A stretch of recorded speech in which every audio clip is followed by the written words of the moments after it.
चला जी। हाँ बिल्कुल बिल्कुल बिल्कुल। हम्म। इनको उधर दे दीजिए। लो भैया उधर से ले लो। हाँ उधर से लो पकड़ लो। हाँ जी। चलिए देखिए एग्जाम बूटी की टीम आपकी इको गार्डन लखनऊ में पहुंच चुकी है। यहाँ पे कुछ भाइयों लोगों से मुलाकात हो रही हमारी, इनसे पूछते हैं जो पेपर लीक हुआ है उसके बारे में इनका क्या फीडबैक है, सरकार से ये लोग क्या मांग करना चाह रहे हैं, इनसे पूछते हैं। भाई साहब आपका नाम? मेरा नाम प्रिंस है।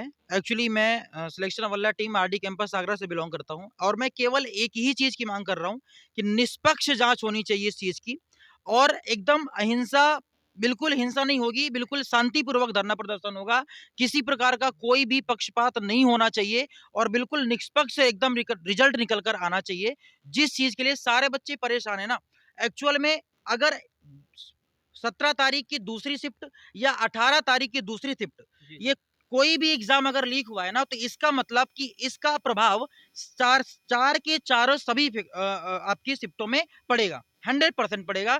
और इससे उन सभी बच्चों पे प्रभाव पड़ेगा, वो सारे बच्चे जो पहली शिफ्ट में 17 तारीख की और 18 तारीख की पहली शिफ्ट में थे, उन पर भी इन सभी चीजों का प्रभाव पड़ेगा, क्योंकि उन सभी बच्चों को वो एग्जैक्ट टाइम नहीं मिल पाया जो अगर ये एग्जाम होता है और केवल इन सभी बच्चों का एग्जाम होता है। जी जी। तो चार की चारों शिफ्टें, सभी की सभी शिफ्टें एग्जाम आपका होना चाहिए। सभी की सभी शिफ्टों के लिए ये मांग की जाती है आपकी यूपी गवर्नमेंट और योगी सरकार जी से। योगी जी से केवल एक ही अनुरोध है कि सभी शिफ्टों का री एग्जाम करवाया जाए। जी जी। बस केवल एक ही अनुरोध है और बस यही अनुरोध है हम सभी से। अच्छा ये बताइए सर, जैसे मान के चलिए एग्जाम हो भी जाए जी तो उसके लिए कैसी रणनीति बनाई जाए जिससे दोबारा पेपर लीक ना हो सके, पारदर्शिता तरीके से पेपर हो? ये बिल्कुल आपने बहुत सही बात बोली है कि अगर आपका री एग्जाम होता है जी जी तो उसके उसके खिलाफ भी बहुत सारी चीजें हैं। जैसे एग्जाम हुआ जी। तो दोबारा पेपर फिर भी तो लीक हो सकता है। हो सकता है तो तो कैसे? उसके लिए एक प्रॉपर रणनीति बनाई जाए कि जहां पर सबसे पहले दोबारा जो एग्जाम कराया जाए, जी तो जहां पर पेपर छपे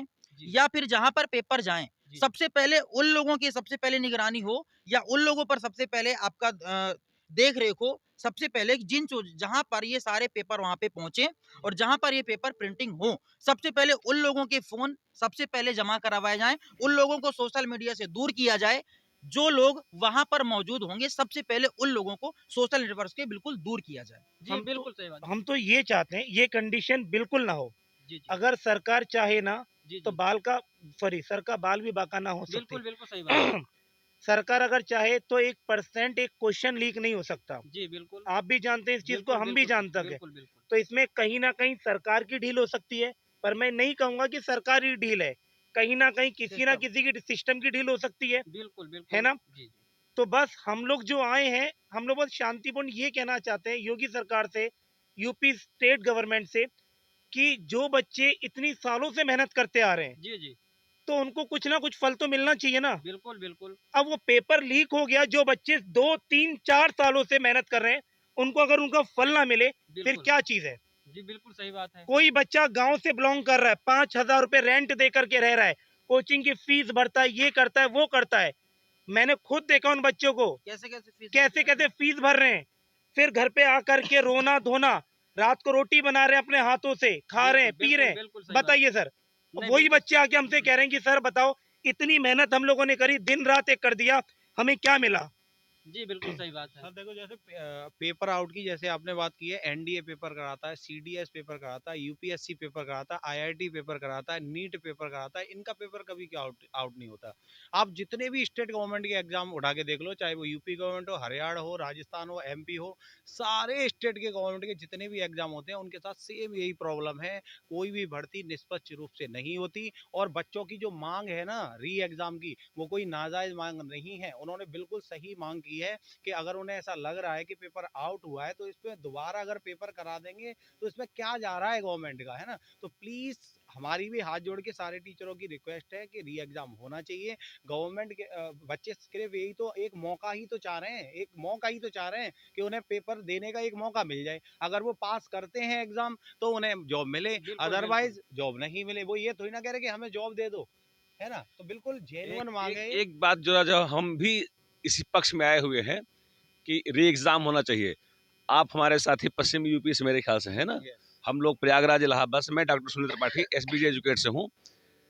आप ये कैसे कह सकते हैं कि री एग्जाम हो? अगर आप री एग्जाम की बात करते हैं तो आप में से ही बहुत से कैंडिडेट ऐसे हैं जिन्होंने 135 किया है, कल कोर्ट पहुंच जाएंगे वो। आपके इवन सरकार भी अब आपका री एग्जाम नहीं करवा सकती है।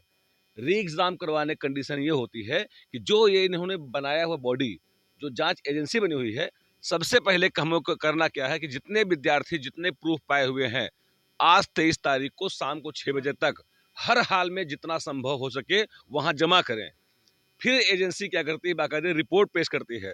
रिपोर्ट आने के बाद सरकार निर्णय ले पाएगी, वरना सरकार चाह करके भी एग्जाम कैंसिल नहीं कर सकती है। पहले बात समझ लीजिए आप। इसलिए क्योंकि बहुत से हमारे ऐसे विद्यार्थी हैं जिन्होंने 140 प्लस मार्क्स ईमानदारी से किया हुआ है, अगले दिन कोर्ट चले जाएंगे वो। समझ रहे हैं ना? तो हमारा मुद्दा एग्जाम इमोशनल होकर के नहीं, इसको बहुत बायलैटरल तरीके से, बहुत स्ट्रेटेजिक तरीके से उन सारे बच्चों को इकट्ठा करना है, ज़्यादा से ज़्यादा यहाँ पे सामूहिक रूप से आना है, अपनी स्ट्रेंथ को दिखाना है। और एक बात आप जान लीजिए, भूखे पेट क्रांति नहीं होती है। अगर आज सब लोग इकट्ठा हो जाएंगे, अपनी ताकत एहसास दिलाएंगे, तो निश्चित रूप से सरकार, मैं एक विश्वास दिला सकता हूं कि सत्ता के पक्ष पर, सत्ता के शीर्ष पर बैठा हुआ सन्यासी, अगर किसी प्रकार से आपने डेटा इकट्ठा कर लिया, अगर किसी प्रकार से आपने एजेंसी को मैटर दे दिया, तो मैं ये गारंटी ले रहा हूं, Yogi ji examination candidate cancel कराने वाले सबसे पहली पहल करने वाले हैं। इसमें कहीं कोई डाउट नहीं, बशर्ते आप पहले प्रूफ जमा करिए, अपनी ताकत के एहसास दिलाइए, आप बाकायदे वहां सिस्टम को जमा। हाँ, वैसे स्थिति ये है, आप लोग खुश हो जाओ, री एग्जाम होने की पूरी प्रोबेबिलिटी और पॉसिबिलिटी बनी हुई है दोस्तों। Thank you very much.